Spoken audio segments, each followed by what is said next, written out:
नमस्कार साथियों, जय हिंद। जैसा कि आप सभी अब जान गए होंगे कि सच क्या है और झूठ क्या है।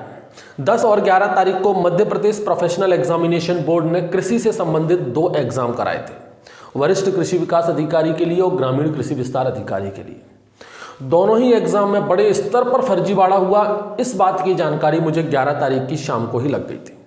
लेकिन वीडियो बनाना बहुत जल्दबाजी होती, आप लोगों को बताना थोड़ा सा जल्दबाजी होती, इसलिए मैंने 11 तारीख को वीडियो नहीं बनाया।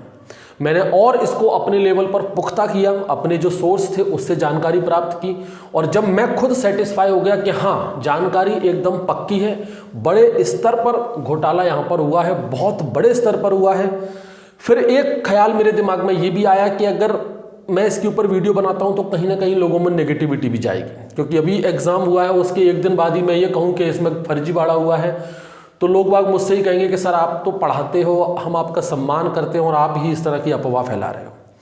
लिखित वाला सबूत मेरे पास था नहीं, हाँ, लेकिन जो ओरल वाला जिन लोगों से मैंने बात की वो एकदम पुख्ता था। अब वो तो मैं आपको बता नहीं सकता था, लेकिन आपको अगर मैं नहीं बताता तो वो सबसे ज़्यादा बड़ी बेईमानी हो जाती, क्योंकि गलत का साथ देना भी बेकार है, गलत का साथ देना भी गुनाह है। कोई अगर किसी के साथ अन्याय कर रहा है तो अन्याय करने वाला भी गुनहगार है, और जिसके साथ अन्याय हो रहा है वो भी गुनहगार है, और जो अन्याय होते हुए देख रहा है वो भी गुनाह है।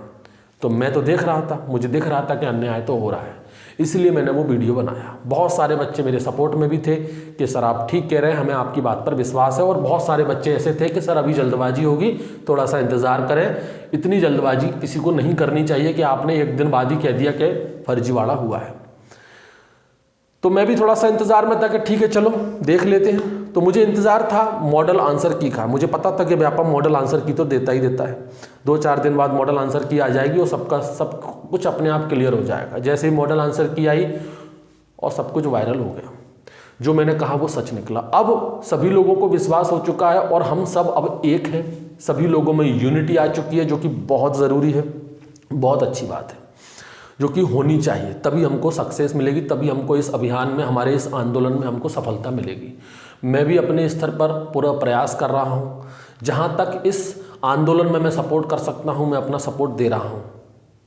हालांकि चूँकि मेरी कुछ और जिम्मेदारियाँ भी हैं, मेरे साथ मध्य प्रदेश के अलावा और भी प्रदेश के बच्चे जुड़े हुए हैं जिनको मैं पढ़ाता हूँ, तो उनको पढ़ाने के लिए भी समय निकालना है, उनके कोर्स के लिए भी समय निकालना है। तो जितना मुझसे हो सकता है उतना मैं अपने स्तर पर कर रहा हूँ और आगे भी करता रहूँगा, क्योंकि गलत है सो गलत है, उससे डरना हमें किसी को भी नहीं चाहिए। डरेगा वो कभी कुछ भी नहीं करेगा। डरो बिल्कुल भी मत, जो सच है उसका सामना करो और सच के साथ आप हमेशा बोलो। अब हाल ही में अभी परसों की बात है, हमारे कुछ साथी, हमारे कुछ छात्र हमारे माननीय मंत्री जी के पास अपनी इस बात को लेकर गए और उनको कहा कि इस परीक्षा में बहुत बड़े स्तर पर फर्जीवाड़ा हुआ है।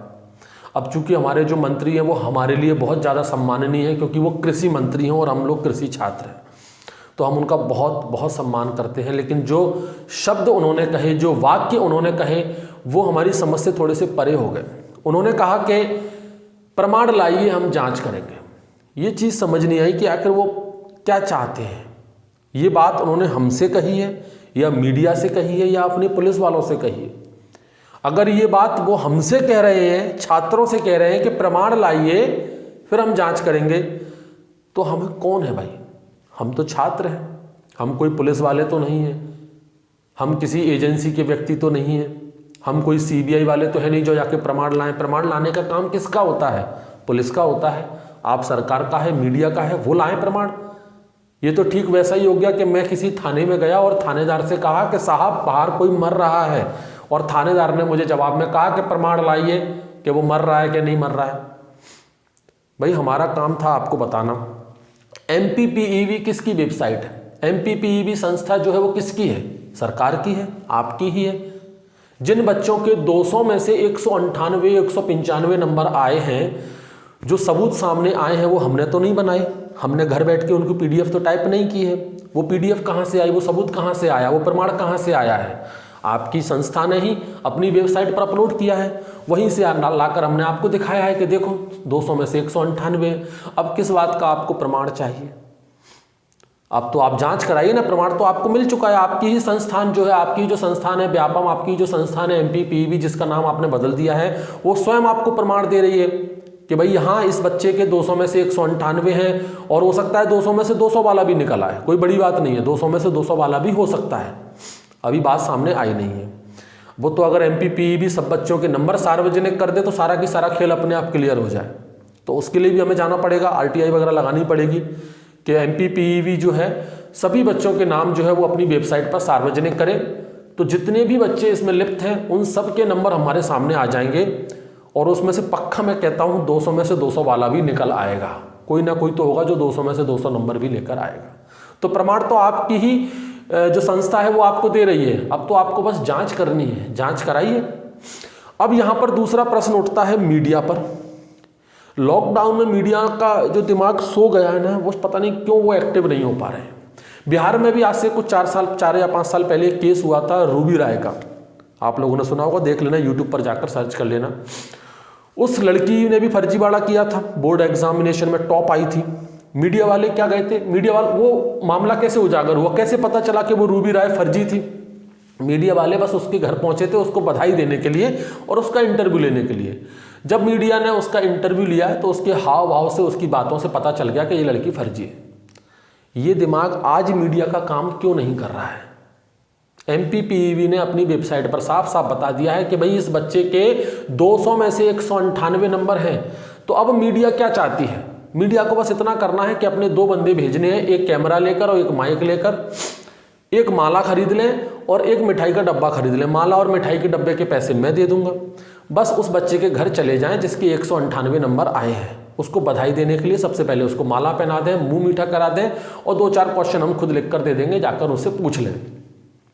उनके हाव भाव से, उनके एक्सप्रेशन से आप समझ जाओगे कि वो बच्चे फर्जी हैं। पता नहीं मीडिया का दिमाग काम क्यों नहीं कर रहा है। मीडिया भी हमसे ही कह रहा है कि भाई लाओ, आपके पास कोई प्रूफ हो तो लाओ, हमको दो, हम उसको छाप देंगे। अरे भाई हम आपको बता रहे हैं और प्रूफ हम नहीं दे रहे हैं, प्रूफ खुद MPPEB दे रही है, खुद व्यापम की वेबसाइट दे रही है, आप वहां जाके देखो ना। हम कहां से आपको प्रूफ ला के दें? हम कोई पुलिस वाले थोड़ी ना है।